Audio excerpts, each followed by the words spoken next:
Representa ni Police Brigadier General Rogelio C. Raimundo Jr., Pro 5 Deputy Regional Director is Police Brigadier General Nasir C. Babagay Jr., Acting Regional Director bilang Guest of Honor and Speaker sa isinagawang closing ceremony ng Basic Internal Security Operations Course BISOC Class 02-013-R5-2025-033 at 034 nito lamang Agosto 11 taong kasalukuyan sa RSTU 5 Annex Barangay Villahermosa, Daraga, Albay. Sa kabuuan, 180 ang nagsipagtapos at tumaan sa puspusang 60-day training program kung saan 19 ang police lieutenants at 161 ang police non-commissioned officers na sinanay ang kakayahan at karunungan para sa mga mahalaga at epektibong internal security operations. Sa kanyang mensahe, ipinarating ni Police Brigadier General Raimundo Jr. ang kanyang paghanga at papuri sa kanilang tiyaga at determinasyon.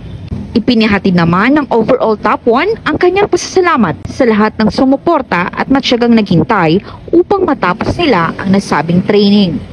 Unang-una po, pagpapasalamat sa may kabal, pagbibigay sa amin ng kalakasan ng pangangatawan at alas ng pag-iisip. Pangalawa po, ang pagpapasalamat namin sa aming pamilya at mga taong mahal sa buhay na wala sawang nagsusuporta sa amin at patuloy kaming ginagawa.